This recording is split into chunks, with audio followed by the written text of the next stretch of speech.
Hi everybody, it's Kerry Davies here. Are you thinking about downsizing? Well, if you are, you have one big decision that you have to make right from the get-go before you do anything else. And that is, are you going to sell your existing home first, then buy your next property? Or are you going to buy your next property first, then sell your existing home?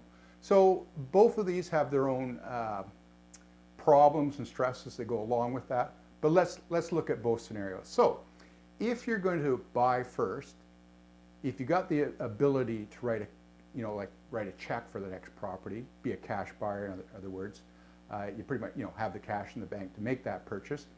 That's maybe the best way to go. So you know you can go buy this property, whatever it might be, a condo, townhouse. You buy it and then you sell your existing house. If you don't have the cash in the bank, you have to go talk to your lender and see if you can get some interim financing together in order to own, well, you're going to end up owning two properties, most likely at the same time. And there'll be some additional fees for that, legal fees, registering mortgages, and that sort of thing. So maybe a little more financial stress there. However, the advantage of all that is you know where you're going.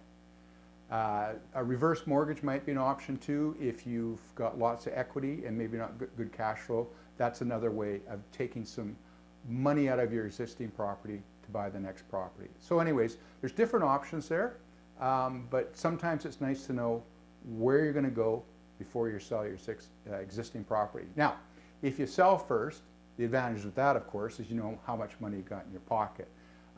Because evaluating a property is not a perfect science. Naturally, we can come fairly close, but the market, we are dictated by what the market does, of course. So the real pressure there is once you sold your place, and particularly in this market, there's no problem selling your place.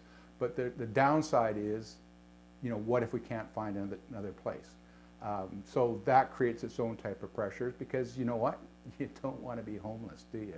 So anyways, there is things to think about here once you think about downsizing, and really the first thing you need to think about is how you're going to structure it. Are you going to sell first or are you going to buy first? Anyways, if you're thinking about downsizing, reach out to me. Love to have a chat with you about it, and let's put a plan together that works for you. Have a great day.